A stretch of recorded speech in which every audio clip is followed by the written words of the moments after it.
안녕하세요. 저는 재혼에 실패하고 다시 싱글이 된 50대 후반의 여자입니다. 저는 20대 중반에 첫 번째 결혼을 했었습니다. 같은 동네에 살며 친하게 지내던 3살 연상의 오빠였는데 제가 20살이 되고부터 교제를 시작했어요. 저는 대학생이었고 그 오빠는 가수를 하겠다며 학교 휴학을 한 상태였습니다. 그때 당시 낭만이 있는 것 같던 그 오빠에게 푹 빠지게 되었고 3년 정도 연애를 했었어요. 그 오빠는 나름 밴드도 결성해보고 여기저기 오디션도 보러 갔지만 잘 안 됐습니다. 그리고 결국 가수의 길은 포기하고 취업 준비를 했었죠. 저는 휴학이 잦았던 그 오빠보다 먼저 대학교를 졸업하고 은행에 취업을 했었습니다. 그 오빠도 대학을 졸업하고 곧장 작은 회사에 취업을 하게 되었죠. 그 후 바로 저에게 결혼을 하자고 했습니다. 첫 연애였고 결혼을 한다면 당연히 이 사람과 해야 된다고 생각했기에 결혼 승낙을 했어요. 그런데 그 남자는 사회생활을 한 지 얼마 되지 않았기 때문에 결혼 자금으로 쓸만한 돈도 거의 없었습니다. 그래서 그 남자는 자기 본가에 들어가서 같이 살자고 하더군요. 시댁살이를 해야 되는 것이었죠. 지금에야 본가에서 사는 것이 일반적이지만 그때만 해도 합가를 해서 사는 경우도 많았거든요. 저는 나름 귀염성 있는 성격에 사회생활도 곧잘했고 어른들에게도 예쁨을 받는 편이었거든요. 그래서 시부모님하고도 얼마든지 잘 지낼 수 있을 거라 생각하고 합가를 결정했습니다. 게다가 한 동네에 살았었는데 그때 오빠네 부모님이 좋으신 분들이었거든요. 저도 예뻐해 주셨고요. 그래서 더더욱 잘 지낼 수 있을 거라 생각했던 겁니다. 하지만 현실은 다르더라고요. 그냥 아들의 여자친구일 때와 며느리로 들어왔을 때 저를 대하는 것이 하늘과 땅 차이였어요. 막상 결혼하고 그 집 며느리로 들어가 보니 시댁은 저에게 너무 차가웠고 사는 동안 늘 서러웠습니다. 이제는 시간이 많이 지나서 많은 기억들이 옅어졌지만 그래도 기억나는 건 몇 가지만 떠올려 보면 퇴근하고 늦은 시간에 돌아온 저에게 밀린 집안일을 시킨다던가 다음날 먹을 식사 준비를 꼭 하고 자라고 하셨어요. 하루 종일 일하고 왔으니 저도 녹초가 되어 있는데 남편은 방에서 푹 쉬거나 가족들끼리 TV를 보고 있는 동안 저 혼자 주방에서 반찬 만들고 세탁기 돌리고 밀린 집안일을 해야 했죠. 어머님은 그 와중에 너무 깔끔한 성격이셔서 일주일에 한 번은 주방 선반이나 냉장고 청소를 시키고 화장실도 2, 3일에 한 번은 박박 닦아서 청소하라고 시키셨어요. 설거지도 다 하고 나면 물에 식초 조금 풀어서 일일이 헹구라고 하셨고 수건도 일일이 들통에 담아 삶으라고 하셨죠. 저는 하루 종일 일을 하고 피곤한 몸을 이끌고 쉬는 게 아니라 도리어 본격적으로 일을 해야 했습니다. 남편한테 하소연도 했지만 남편은 어쨌든 네가 할 일 아니냐는 태도였어요. 제가 밖에서 돈을 벌어와도 집안일은 여자 몫이 아니냐면서요. 남편도 제 편은 아니었습니다. 처음엔 제가 열심히 하고 잘 보이면 좋아질 거라고 생각했어요. 하지만 아니었습니다. 게다가 시아버지는 반찬 투정도 정말 심하고 까다로운 편이셨어요. 뭘 해드리면 맛있다고 한 적이 거의 없고 짜네, 싱겁네, 고기 반찬이 없네, 네 툴툴거리셨죠. 게다가 남편에겐 누나도 한 명 있었는데요. 시모 시집살이보다 신우 시집살이가 더 심하다는 말처럼 한 번씩 놀러 오면 엄청 트집을 잡으면서 저에게 뭐라고 잘했습니다. 매일같이 제가 해야 할 집안일도 산더미여서 나중엔 집에 들어가기 싫을 지경이었죠. 게다가 그 와중에 왜 애는 안 가지냐고 뭐라고 하고 은행 다니는 애니까 돈 낭비하지 말고 아껴 쓰라는 말도 귀에 딱지가 않도록 들었습니다. 결혼 생활이 너무 힘들고 고생스럽기만 해서 살이 쭉쭉 빠질 지경이었습니다. 저희 부모님한테 이렇게 못 살겠다고 하소연한 적도 있는데 워낙 고지식하고 가부장적인 저희 부모님은 남들도 다 그러고 산다며 그냥 참고 살라고 하시더라고요. 첫 번째 결혼 생활을 돌이켜보면 좋은 기억이 없습니다. 결혼 전에 그렇게 좋았던 남편이 결혼하고 나선 너무 원망스럽고 야속하게만 느껴졌어요. 시부모님 때문에 힘들어하는 거 알면서 남일인 양 쏙 빠져 있었으니까요. 어찌 보면 시부모님보다 남편이 가장 큰 문제였습니다. 하지만 이혼의 결정적인 이유는 제가 임신을 못하는 것 때문이었습니다. 시부모님은 애 안 가질 거냐고 귀에 딱지가 앉을 정도로 잔소리를 하시고 저도 스트레스를 많이 받았는데요. 그럼에도 아이는 잘 생기지 않았어요. 병원에도 가봤는데 별다른 문제는 없다고 했습니다. 하지만 병원에서 검사라고 해봤자 기본적인 검사였어요. 지금에야 워낙 병원 기술도 좋지만 그때가 꽤 예전이기도 하고 또 제가 사는 지역은 지방의 소도시였다 보니 더더욱 의료기술이 떨어졌거든요. 원인도 제대로 모른 채 임신 안 된다고 저 혼자 욕만 먹어야 했죠. 어머님은 어디서 애 5을 낳았다는 여자의 팬티를 구해와서 입으라고 하기도 하고 정체불명의 잿가루 같은 걸 물에 타먹으라고 한 적도 있으셨어요. 아이 잘 생기게 하는 미신 같은 거였죠. 그런 걸 한다고 임신이 될 리도 없고 차라리 저한테 집안일이라도 덜 시키고 스트레스라도 덜 주는 게 임신에는 도움이 됐을 겁니다. 하지만 결국 결혼 4년 차까지도 임신이 안 됐고 결국 일방적인 이혼 통보까지 받았습니다. 4년 동안 고생만 실컷 하다가 임신 못한다고 이혼 통보까지 받아야 되는 상황이었어요. 그런데요, 저는 오히려 홀가분했습니다. 남편과 시어머니 입에서 이혼 소리 나오는데 머리가 명쾌해지더라고요. 저희 부모님 눈치도 그렇고 제 스스로는 결정을 못 내렸는데 제 마음도 이혼을 많이 원하고 있었거든요. 도리어 이혼해 달라고 하니 차라리 잘 됐다 싶은 생각마저 들었던 거죠. 그래서 저는 이혼 서류 도장 찍고 그 집 나왔습니다. 저희 부모님은 딸이 이혼한 게 너무 창피하다고 저를 나무라셨기에 저는 사촌 언니의 집에서 한동안 지내기도 했어요. 이혼녀라는 딱지가 생기긴 했어도 그 집에서 벗어났다 생각하니 홀가분하기도 했습니다. 이혼 후 2년 정도 뒤에 전 남편은 재혼을 했다는 얘기도 들었어요. 하지만 저는 재혼 생각이 전혀 없었습니다.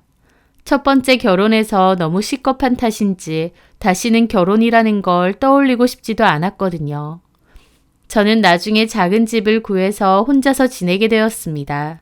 제가 이혼을 했다고 하니 저에게 괜한 추파를 던지는 남자들도 많았고 기분 나쁜 농담을 하는 사람들도 많았어요. 그런 게 불쾌하기도 했고 서러울 때도 있었지만 그래도 이혼을 한 것 자체는 후회가 없었습니다.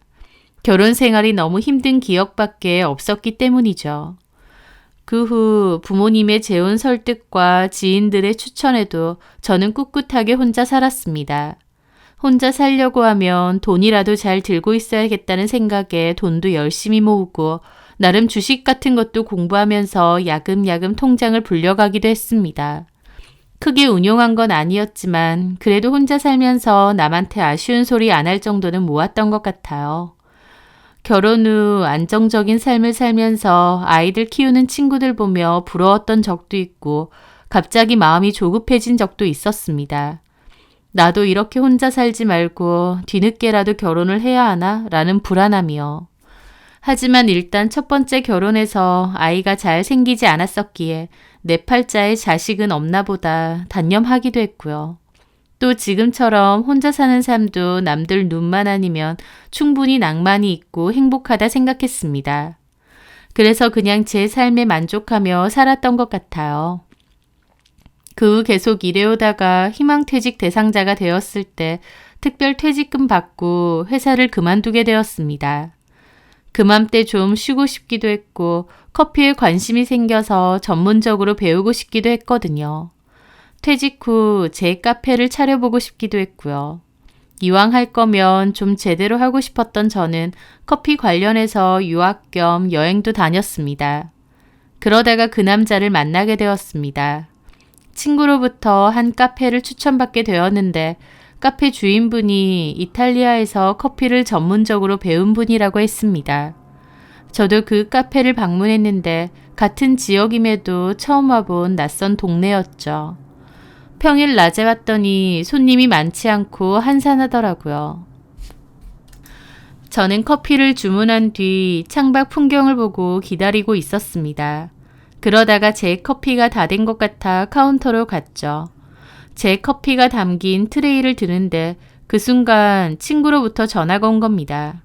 커피를 내려놓고 받으면 되는데 마음이 급했던 저는 한 손으로 트레이를 들고 폰을 꺼내려다가 그만 커피를 앞으로 쏟고 말았죠. 바닥에 쏟았으면 그나마 다행이련만 제 커피는 바닥으로 떨어지면서 바로 앞에 서 있던 남자분의 바지와 신발에까지 튀게 되었어요. 어머, 죄송합니다. 이를 어째... 저는 너무 놀라서 허둥지둥거리며 티슈를 뽑아왔고 그분의 신발을 닦아드리려고 했어요. 그랬더니 그분이 괜찮다며 자기가 하겠다고 휴지를 받아가더라고요. 저는 앞에서 죄송하다고 그랬고 카페 사장님에게도 죄송하다고 몇 번이나 사과를 했습니다. 사장님도 괜찮느냐고 자기가 치운다고 하시더라고요. 저는 그 남자분에게 죄송하다고 세탁비를 물어드린다고 했는데 그 남자분은 웃으면서 괜찮습니다. 어차피 바지랑 신발 세탁하려고 했었습니다. 신경 쓰지 마세요. 라고 해주는 겁니다. 저는 그 모습에 너무 놀랐습니다. 모르는 사람이 커피를 쏟아서 그렇게 옷에 튀었으면 보통은 화가 나야 되잖아요. 그런데 그 남자는 웃으며 괜찮다고 해주는 겁니다. 참 아량이 넓은 사람이구나 라는 생각을 했었어요. 그럼에도 저는 세탁비를 받아달라고 돈을 드리려고 했는데 그 사람은 굳고 사양하더라고요. 그러더니 그러면 그냥 커피나 한 잔 사주십시오. 그걸로 퉁치죠. 라고 하더라고요. 세탁비는 굳고 받지 않는다고 했기에 저는 그 사람의 커피를 대신 계산했습니다. 그 남자는 잘 마시겠다며 익숙한 듯 창가 쪽으로 가서 앉더라고요. 그리고는 커피를 마시며 가만히 창밖을 바라보는 겁니다. 저도 다시 커피를 주문했고 그 인근의 제 자리에 앉아 커피를 마시며 그 남자를 힐끗 봤습니다. 나이는 저랑 비슷해 보이거나 혹은 좀 많아 보였어요. 창밖을 가만히 보고 있는데 뭔가 슬퍼 보이기도 하고 아련해 보이기도 하더라고요. 사연이 있는 사람인가 보다 싶었죠. 그러다 그 남자와 눈이 마주쳤고 저는 머쓱하게 웃었습니다. 그 남자는 커피를 다 마셨는지 자리에서 일어났고 제 테이블로 다가와 잘 마셨다며 인사를 하고 떠났어요. 그 일이 꽤 오랫동안 기억에 남았습니다. 타인의 잘못에도 여유 있고 관대하게 넘어가주는 모습도 떠오르고 사연 가득한 얼굴로 창밖을 하염없이 보던 그 모습도 떠올랐죠. 그 사람이 제 머릿속에 계속 남아서였을까요? 저는 그곳을 또다시 찾게 되었습니다. 일부러 같은 시간에요. 당연한 소리지만 그 사람은 보이지 않았습니다. 그런 우연이란 게 흔하진 않으니까요. 약간은 실망스러운 기분으로 카페를 떠나려던 저는 그 순간 마침 들어오던 그 남자와 다시 마주치게 되었습니다. 그 남자도 저를 알아보고 인사를 했고 저도 인사를 했죠. 설마 했는데 이렇게 다시 만나다니. 뭔가 운명처럼 느껴졌던 저는 이 기회를 놓칠 수 없다는 생각이 들었고 결국 말을 걸었습니다. 그때 바지랑 신발은 세탁하셨어요? 아, 예. 얼룩은 안 지던가요? 그럼요. 커피 드시러 오신 건가요? 예. 여기 커피 참 맛있죠? 저도 종종 오는데 이 동네 분이세요? 아, 이 동네 사람은 아니고요. 저번에 마셔보니 참 맛있더라고요. 그래서 일부러 또 왔어요. 그렇죠. 저도 꼭 여기만 오는 것 같아요. 지금 드시고 나가시는 건가요? 네. 아, 아직 안 드셨으면 오늘은 제가 한 잔 사드리려고 했는데. 그 말에 저는 그럼 한 잔 더 먹겠다고 했습니다. 제가 그렇게 남자에게 적극적인 성격은 아닌데 그때는 저도 모르게 말이 그렇게 나오더라고요. 그렇게 대화를 나눠보니 그 남자와 저는 놀라울 정도로 비슷한 점이 많았어요. 저도 한 번의 결혼 경험이 있는데 그 남자도 마찬가지였습니다. 다만 저는 이혼이었고 그 남자는 사별이라고 했어요. 그 남자는 사별을 겪고 나서 재혼을 하지 않았고 계속 혼자 살았다고 하더라고요. 프리랜서 번역가로 일한다고 해서 시간이 비교적 자유롭다는 얘기도 했습니다. 저는 은행에 평생 다니다가 퇴직했다는 얘기와 첫 번째 결혼은 시집살이 문제로 이혼을 했다는 얘기도 했습니다. 저희는 처음 만난 사람들 같지 않게 편안한 분위기에서 많은 이야기를 나누었고 서로의 연락처까지 주고받고 헤어지게 되었어요. 시간이 가는 줄도 모르게 대화를 했던 게 신기했고 저와 많이 비슷해 보이는 느낌의 그 사람에게 호감이 갔습니다. 그렇게 그 남자와 저는 서로 연락을 주고받다가 종종 만나게 되었고 데이트도 하게 되었어요. 그렇게 만난 지도 반년이 지났고 첫 번째 이혼 후 몇 번의 연애는 했지만 결혼은 생각지도 않았던 제가 그 남자와는 결혼을 꿈꾸고 있더라고요. 그래서 저희는 만난 지 8개월 만에 동거를 시작했습니다. 저는 비교적 늦은 나이긴 하지만 그래도 재혼이라고 생각해서 혼인신고도 제대로 하고 약소에도 결혼식도 하고 싶었어요. 하지만 그 남자는 워낙 신중한 성격이다 보니 혼인신고는 결혼생활 1년이 지나면 하자고 했고 결혼식도 그때쯤 가볍게 하자고 했습니다. 그래서 일단은 사실혼 관계로 같이 사는 거였죠. 그게 좀 서운하면서도 또 그 남자의 성격이나 성향을 알았기에 이해하기도 했어요. 또 결혼식도 안 올리고 혼인신고도 안 했지만 서로를 아내와 남편으로 지칭했습니다. 저는 그 남자의 집으로 들어가 살게 되었습니다. 그 남자는 프리랜서였기에 주로 집에서 일을 했었습니다. 저도 일을 그만두고 쉬고 있는 상태였기에 서로 함께 있을 시간이 많았죠. 아무것도 하지 않아도 같이 있는 것만으로도 행복했습니다. 뒤늦게 내 진짜 인연을 만났구나 싶기도 했죠. 하지만 한 가지 걸리는 게 있었어요. 남편이 문득문득 뭔가를 그리워한다는 느낌 때문이었죠. 그런 느낌은 한 번씩 받았는데 그게 뭔지 머지않아 알게 되었습니다. 그날은 자다가 일어났는데 남편이 안 보이는 겁니다. 화장실에 갔나 싶어서 찾으러 나갔는데 작은 방에 있더라고요. 문이 조금 열려 있길래 슬쩍 봤는데 책상 앞에 앉아 사진을 보고 있는 겁니다. 제가 뭐하고 있느냐니까 놀라서 그 사진들을 숨기더라고요. 뭐냐고 하고 꺼내봤는데 바로 전 부인의 사진이었습니다. 사진이 많지는 않았는데 전 부인 혼자 찍은 사진도 있고 제 남편과 얼굴을 맞대고 함께 찍은 사진도 있었죠. 저는 남편의 전 부인 사진은 처음 봤는데 이걸 보고 있었다 생각하니 가슴이 철렁하고 내려앉더라고요. 이 사람이 전 부인이야? 미안해. 정리한다는 게. 새벽에 나와서 이 사진들을 보고 있었어? 남편은 저에게 미안한 기색이었습니다. 저도 기분이 좋지는 않았죠. 사별한 지 꽤 됐고 또 저랑 정식 결혼은 아니지만 어쨌든 함께 살고 있는데 이 새벽에 방에 와서 몰래 사진을 보고 있다니요. 서운하다는 말로는 부족하고 정말 기분이 이상하더라고요. 그 일로 남편과 한동안은 대화가 없었습니다. 저는 저대로 서운한 마음이 너무 컸고 남편은 제 눈치를 보며 말을 잘 못했죠. 그러다가 제가 먼저 허심탄회하게 얘기를 좀 하자고 했습니다. 술도 한잔하면서 얘기를 했는데 남편은 전 부인이 한 번씩 생각나고 그립다고도 했습니다.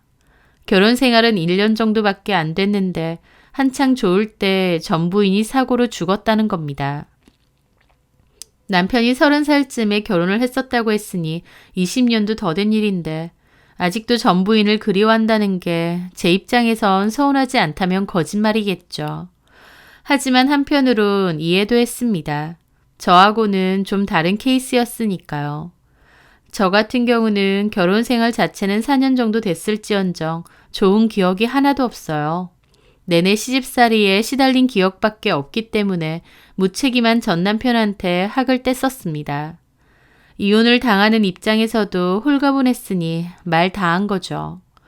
저는 이전의 결혼에 대해서 정말 지긋지긋한 기억밖에 없고 다시는 떠올리고 싶지도 않을 정도로 안 좋은 기억일 뿐입니다. 그러니까 당연히 미련도 없고 그리움도 있을 수가 없죠. 하지만 반면에 남편은 신혼생활 1년, 그것도 문제없이 행복하게 잘 살다가 갑자기 아내가 사고로 죽은 케이스였습니다. 남편의 입장에선 전 부인이 당연히 그립고 안타깝고 또 생각날 수밖에 없는 거였어요. 심정적으로 남편의 행동과 마음이 아예 이해가 안 간 건 아니었습니다. 그럼에도 이제 나랑 결혼했으니 전 부인에 대한 미련과 그리움은 접어달라. 이제는 나에게만 집중해 달라고 했습니다. 남편도 미안하다며 자기도 그렇게 하겠다고 하더라고요. 그 후 남편은 따로 사진을 보는 것 같진 않았지만 그렇다고 사진을 버리지는 않았어요. 저도 구태여 그 사진을 버리라고 하지도 않았고요.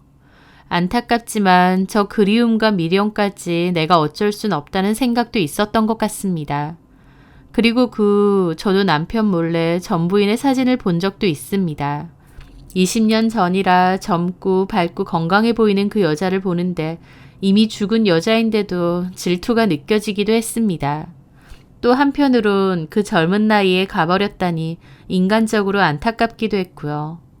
그렇게 사진을 보고 다시 넣어두려는데 그 서랍 제일 안쪽에 웬 일기장이 하나 있더라고요. 남편의 오래된 일기장이었습니다. 그 일기장은 작은 자물쇠까지 하나 달려 있더라고요. 자물쇠까지 달 정도로 남편 본심이 담겨있는 일기장일 테니 궁금하기도 했지만 개인 프라이버시니 모른 척 했습니다. 그리고 사진도 원래 자리에 잘 넣어두었죠. 남편과의 결혼 생활은 큰 문제나 힘든 점은 없었습니다. 그저 둘 다 집에 있는 시간이 많다 보니 처음에 설렘과 달리 빠르게 익숙해지고 편안해지는 기분은 있었어요. 하지만 그게 싫지는 않았고 오래된 부부처럼 느껴져 좋을 때도 있었습니다. 저는 한 번씩 장난삼아 아직도 전부인 생각을 하느냐 물어보기도 했는데 남편은 그럴 때마다 웃으며 아니라고 하더라고요. 그런데 그렇게 시간이 흐르고 흘러 결혼한 지도 1년이 다 되어갈 무렵이었습니다. 그맘때 남편에게선 전에 없는 부쩍 의심스러운 모습들이 보이기 시작했습니다. 볼 일이 있다고 정기적으로 나가는데 뭐 때문에 나가냐고 물어보면 그냥 일 때문이라고 얼버무렸어요. 몇 개월간 진행했던 번역일이 끝난 걸로 아는데 자꾸 일 핑계를 대며 정기적으로 나갔던 거죠. 게다가 한 번은 제가 마트에 갔다가 집에 왔는데 남편이 방에서 누군가랑 격한 말투로 통화하다가 전화를 끊은 적도 들었습니다. 누구냐니까 그냥 친구라고 하고 말더라고요. 남편의 석연치 않은 모습을 지켜보며 다른 여자가 생긴 게 아닌가라는 의심이 들기 시작했습니다. 남편은 의심이 많은 사람인지 폰을 늘 주머니에 넣고 다녔기에 폰은 확인할 수 없었어요. 다만 정기적으로 나갔기 때문에 어딜 가는지 확인하려고 블랙박스를 보게 되었죠. 그렇게 남편 몰래 블랙박스 메모리를 가지고 와 천천히 살펴보는데 남편이 매번 일이 있다고 나갔을 때 날짜를 주로 봤습니다. 남편은 차에 올라타선 어떤 동네로 향했어요. 그리고 한 주차 공간에 차를 대더군요. 그냥 상가에 있는 평범한 동네였습니다. 그런데 딱히 내리는 것 같지도 않고 그냥 그대로 있는 겁니다. 블랙박스 주차 영상도 봤는데 역시나 어딜 나가는 것도 아니고 그냥 차 안에 계속 있는 거였죠. 딱히 용건이 있어서 그곳을 간 것도 아니고 그냥 가만히 차 안에만 있다는 게 황당했습니다. 나갈 때마다 늘 같은 동네를 갔고 같은 곳에 주차를 했고 그리고 그냥 시동을 끄고 차 안에 가만히 있는 거였죠. 시간으로 보니 한 두어 시간 주차해 놓은 것 같고 그 후 다시 시동을 켜고 출발을 하는 것 같더라고요. 일주일에 한 번, 많을 땐 2번 정도도 그런 행동을 반복했습니다. 너무 기이하고 이상하더라고요. 거기가 풍경이 좋거나 뷰가 좋아서 간다기엔 그냥 상가들 있고 평범한 동네였어요. 굳이 일부러 거기까지 가서 주차를 하고 실문한 것도 아니었습니다. 저는 남편이 점차 이상하게 느껴졌습니다. 게다가 저에게 혹시 서랍 뒤졌냐고 화를 낸 적도 있어요. 아마 전 부인의 사진이 들어있는 서랍을 말하는 듯 했죠. 저는 한 번 본 적이 있기에 미안하다고 뒤진 건 아니고 청소한다고 들어갔다가 서랍 안에 사진들을 보긴 했다고 말했어요. 남편은 자기 책상은 치우지 않아도 되니 손대지 말라고 하며 정색하며 화를 내더라고요. 전부인 사진 봤다고 저렇게 화를 내다니 그 모습이 너무 섭섭하기도 하고 시간이 갈수록 이해가 안 되는 행동들에 남편이 의심스럽기도 했습니다. 그러다가 저는 한번 남편이 가는 그곳을 가보기로 했어요. 상가들이 좀 있는 곳이기에 그 상호명으로 위치를 찾아 저도 한번 가보게 되었죠. 그리고 남편이 주로 차를 대는 곳도 보게 되었어요. 그냥 평범한 동네. 굳이 여기에 왜 차를 대고 2시간 넘게 있는 걸까 아무리 생각해도 이상하다 싶었어요. 주변에 내가 모르는 뭔가가 있나 싶어서 그 인근을 찬찬히 둘러볼 때였습니다. 주차 공간 앞에 있는 상가 건물들을 하나씩 보고 가던 저는 한 미용실 앞에 다다랐을 때 숨이 멎는 줄 알았습니다. 너무 놀라 자리에 주저앉을 뻔했죠. 왜냐면 그 미용실에는 남편의 전부인으로 보이는 여자가 미용사로 일을 하고 있었거든요. 분명 20년이라는 세월이 흘러서 사진과는 좀 다르기도 했지만 그래도 알아볼 수 있었습니다. 남편의 전부인이라는 것을요. 이게 도대체 어떻게 된 건가 싶더라고요. 분명 전부인은 사고로 죽었다고 했는데 죽었다는 사람이 저렇게 하하호 웃으며 일을 하고 있나요? 저는 뜨악한 기분으로 통유리 너머 그 여자를 보고 있었습니다. 그러다가 다른 손님 하나가 저를 봤는지 그 여자에게 저를 힐끗 가리키더라고요. 저는 그 여자와 눈이 마주쳤고 그 여자도 창밖에 보고 있는 저를 이상하게 바라보더니 밖으로 나오는 겁니다. 머리하러 오셨어요? 저는 좀 놀라긴 했지만 그래도 나름 태연하게 대답했습니다. 아, 네. 많이 기다려야 되나요? 아니요. 지금 머리 하시는 분은 10분이면 끝나고 다른 분들은 그냥 놀러 오신 거예요. 들어오세요. 네. 그렇게 저는 그 미용실 안으로 들어갔습니다. 의자가 3개 정도였고 그 여자 혼자 운영하는 것 같은 작은 미용실이었습니다. 동네 사랑방인지 뒤에 소파에는 아주머니들이 2명 더 앉아 계시더라고요. 잠깐 앉아 계세요. 뭐 마실 거 드릴까요? 괜찮습니다. 그렇게 저는 아주머니들 옆에 있는 의자에 앉았어요. 그 여자는 거울을 넘어 저를 힐끗 보더라고요. 이 동네 분이세요? 네? 아니요. 머리는 뭐 하실 거예요? 아, 그냥 새치 염색을 좀. 네, 알겠습니다. 좀만 기다리세요. 그렇게 그 여자는 앉아있는 손님과 대화를 나누며 머리를 했습니다. 저는 그 모습을 가만히 바라봤죠. 아무리 봐도 사진 속 그 여자가 맞았습니다. 남편의 전부인요. 머릿속이 혼란스럽더라고요.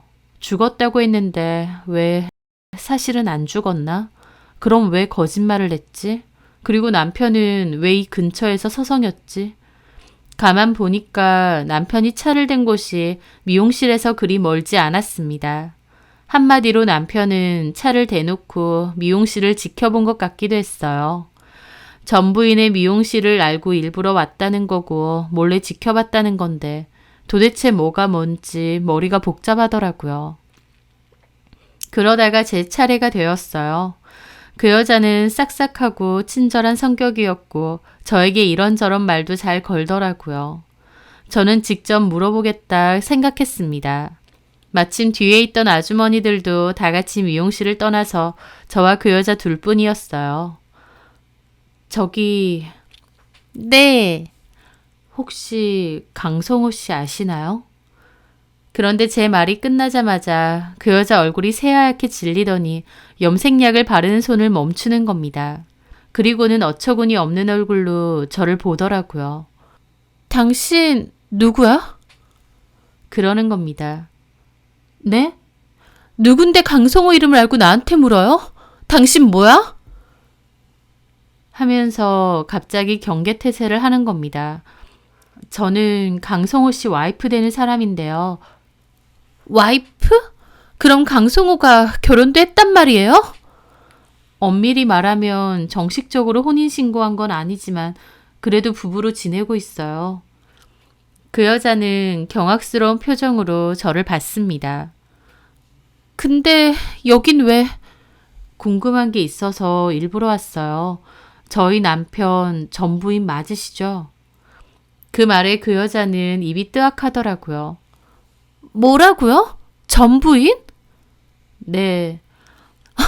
어이가 없네. 전 부인이라뇨. 나 강성호랑 결혼한 적 없어요. 네? 큰일 날 소리라네. 내가 그 정신병자랑 무슨 결혼? 당신 여기 왜 온 거야? 하면서 펄쩍 뛰는 겁니다. 결혼한 적이 없다는데 저도 이게 뭔 소린가 싶더라고요. 진짜 결혼한 적이 없다고요? 그래요. 결혼은 무슨. 강성호가 그래요? 내가 진짜 그 자식 때문에 미쳐 정말. 뭐라고 하던가요? 내가 지랑 결혼했던 사이래요?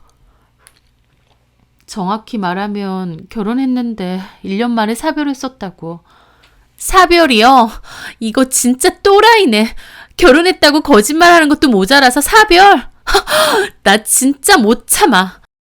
하면서 길길이 날뛰는 겁니다. 저도 어안이 벙벙한 채로 보고 있었죠. 그렇게 그 여자는 냉수를 2컵이나 먹고 와서도 씩씩하더라고요. 대강 들어보니까 강성호가 그쪽한테 거짓말했나 보네요. 결혼한 전 부인이 있고 사별했다고 그러던가요? 네. 근데 요즘 남편 행동이 이상해서 블랙박스를 봤더니 여기 근처에 자주 오더라고요. 그 말에 그 여자 얼굴이 또 질렸습니다. 여기에 자주 온다고요? 강성호가? 네. 이거 진짜 미친놈이네. 저기요, 저 강성호랑 결혼한 적 없어요. 한 3개월 사귀었나? 그 자식이 저 엄청 쫓아다녔거든요. 몇 년 동안. 그래서 한 3개월 만났어요. 근데 사귀는 동안 집착도 너무 심하고 또라이 같아서 일찌감치 그냥 끝냈어요. 근데 끝나고 나서도 자꾸 찾아오고 연락하고 사람 못 살게 구는 거예요. 그 인간이. 내가 그 인간한테 질려서 그때 다니던 직장 그만두고 이사까지 했다니까요. 그러다가 지금 남편 만났고 결혼해서 애 낳고 잘 살고 있는데 한 번씩 모르는 번호로 전화 오거나 누가 집 근처에서 서성인다는 거예요. 강성호 지실 것 같아서 얼마나 소름이 돋는지. 그래도 딱히 증거도 없으니 나도 뭘 어떻게 할 수는 없었죠. 그러다가 시간이 많이 흘렀고 이제는 지도 나도 나이도 많이 먹었잖아요. 그래서 다 지난 일인 줄 알았고 강성호도 어련히 알아서 잘 살겠거니 하고 말았죠. 근데 얼마 전에 뜬금없이 전화가 온 거예요. 잘 지내냐, 남편은 잘해주냐, 애들은 잘 크고 있냐 이러면서 얼마나 소름이 돋던지. 한 번만 더 이런 연락하면 경찰에 신고할 거다. 내 남편한테도 다 알릴 거다 그랬죠. 그런데도 그 뒤에 몇 번이나 더 연락이 온 거예요. 나 그거 다 녹음해놨어요. 스토커로 신고하려고. 지랑 나랑 꼴랑 3개월 만나고 헤어진 게 단데 20년 넘게 스토킹하는 게 말이 돼요? 나 전화 오는 것도 너무 소름 끼쳤는데 내 미용실 근처도 자주 왔다고요? 진짜 미친 인간이네. 저 진짜 그 인간 때문에 너무 무섭고 돌아버릴 것 같아요. 하면서 이를 바득바득 가는데 저는 너무 충격이었습니다. 애초에 이 여자랑 결혼한 사이도 아니고 짧게 만나고 헤어진 것뿐인데 저한테는 결혼하고 심지어 사별했다는 거짓말까지 하고 또 아직까지도 그 여자 근처를 맴돌면서 스토킹을 하고 있었던 거예요. 제가 아는 또 같이 살고 있는 그 남자가 벌인 짓이라는 게 믿기지가 않고 너무 놀라웠습니다. 그 여자는 당장 신고할 거라고 난리치다가 저한테도 정신 차리라고 하더라고요. 진짜 악질적이고 지독한 인간이라면서요. 저는 넋이 나간 채로 그 미용실을 벗어났습니다. 그리고 몇 시간이나 밖에서 멍하게 있었어요. 아무렇지 않게 거짓말을 하고 심지어 살아있는 사람을 죽었다고 하질 않나. 이게 정신병자가 아니면 뭔가요? 저는 그렇게 집으로 돌아왔는데 남편 얼굴을 보는 순간 소름이 돋더라고요. 남편은 아무렇지 않게 어디 갔다 오느냐고 그러고요. 아, 잠깐 누구 좀 만나느라고. 그래, 밥 먹자. 밥 안 먹었지? 저기, 여보. 응? 나한테 뭐 속이는 거 없어? 뭘 속여? 실은 나 지금 누구 만나고 온 줄 알아? 누굴 만났는데? 당신 전 부인. 제 말에 남편의 눈이 엄청 커지더라고요. 당신이 그 사람을 왜 만나? 아니지, 그렇게 말하면. 나한테 죽었다고 했던 전 부인이 왜 버젓이 살아있는지 그것부터 말해야 되는 거 아니야? 아니, 그것도 전에 애초에 그 여자는 당신이랑 결혼한 적 없다던데? 남편은 제 말에 얼굴이 새파랗게 질렸습니다. 그런 얘기까지 다 했단 말이야? 그 여자한테? 그래, 다 했어. 너 미쳤어? 거기가 어디라고 찾아가? 하고 소리를 빽 지르더라고요. 지금 뭐 하는 짓이야? 화를 낼 사람이 누군데? 야, 네가 뭔데 그 사람을 찾아가 함부로? 어디까지 얘기했어? 하면서 따지는데 저도 화가 나더라고요. 다 얘기했다 왜? 1년 결혼 생활 유지하다가 사별. 웃기지 마. 당신이랑 3개월 만나고 헤어졌다며. 근데 아직까지 집착하고 괴롭히고 그런 거야? 그 여자 주위를 맴돌면서? 괴롭히긴 누가 괴롭혀? 왜 거짓말했는지 그것부터 말해. 내가 그런 얘기를 너한테 왜 해야 되는데? 네가 다 망쳤어. 아이씨, 너 같은 거랑 결혼하는 게 아니었는데. 뭐라고? 얼마나 힘들게 찾았는데 너 때문에 그 여자가 또 숨어버리면! 하면서 열을 내더니 저를 밀치고 나가는 겁니다. 저는 기가 막혔죠. 거짓말한 거 들켰으니 미안하다고 할 줄 알았는데 제 예상과는 아예 달랐습니다. 남편에게는 그 여자가 다 알았다는 것이 더 중요한 문제 같았죠. 그 순간 머릿속에서 남편의 일기장이 떠오르더군요. 자물쇠까지 잠궜던 일기장요.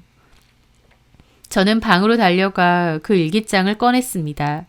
열쇠가 없어서 망치로 작은 자물쇠를 꿰부셨어요. 그리고 내용을 보는데 충격이었습니다. 남편이 그 여자에 대한 마음과 생각을 담은 일기장이었어요. 날짜가 몹시 띄엄띄엄 써져 있어서 어쩔 땐 몇 년 동안 안 쓰기도 한 일기였지만 어쨌든 내용은 한결같이 그 여자에 관한 내용이었습니다. 보고 싶다, 그립다 등등의 절절한 내용이 가득했습니다. 또 그 여자를 쫓아 이 동네를 왔다는 내용도 있고 그 여자가 결혼한다는 소식에 확 죽어버릴까 아니면 그 집 가서 불을 질러버릴까 라는 내용도 있었어요. 게다가 제 얘기도 있었습니다. 전부인 이름이 혜선인데 혜선이의 자리를 대신할 수 있는 여자를 찾았다는 내용이었죠. 그리고 그 뒤에는 저랑 같이 살아도 마음이 공허하다며 자기 마음속엔 혜선이밖에 없다고 결국 다른 여자도 자기의 마음을 채워주지 못했다라고 되어 있었습니다. 저를 두고 이렇게 생각했더라고요. 그것들을 읽는데 배신감과 충격이 엄청났습니다. 그 여자에 대해서 이렇게 심각할 정도로 집착과 광기가 있다는 것도 무서웠고 저를 그 여자에 대한 대체품 정도로 생각했다는 것도 기가 막혔습니다. 저는 더 두고 볼 것도 없다 싶었어요. 그래서 그 즉시 바로 제 짐을 쌌습니다. 저도 원래 집이 있고 그 남자 집에서 동거를 한 것이기에 제 짐 싹 정리해서 내놓았습니다. 바로 나가려고요. 그리고 짐 들고 나가려다가 다시 돌아와 그 일기장도 챙겨서 나갔습니다. 그 남자는 저에게 전화해서 집 나간 건 알겠는데 일기장은 왜 들고 나가냐고 소리를 지르며 저희 집 쪽으로 찾아온다느니 어쩌느니 하더라고요. 그래서 제가 그랬습니다. 그 일기장 그 여자한테 주고 왔다고요. 그 여자가 통화 녹음이랑 그 일기장 토대로 당신 고소할 거라고 했다고요. 네, 저 가는 길에 그 여자 가게 들러서 일기장 주고 갔습니다. 스토킹 신고할 때 증거로 쓰라고요. 제 말에 그 남자 개거품 물길래 저도 소리 질렀습니다. 사랑 가지고 노는 거 이 정도면 충분하다고요. 내가 그 여자 대체품인 줄 아느냐. 사람 마음 가지고 장난친 주제에 사과 한마디 없이 이럴 수 있느냐고요. 저 가만 안 둔다 어쩐다 하길래 나도 이거 다 녹음되고 있고 경찰에 신고할 거라고 했습니다. 여자 둘한테서 협박죄 및 스토킹으로 어디에 고소 한번 당해보라고 했죠. 그렇게 그 남자와는 심하게 싸우고 난 뒤 연락을 끊었습니다. 1년 가까이 같이 살았던 사람인데 그 끝은 참 안 좋게 끝이 났죠.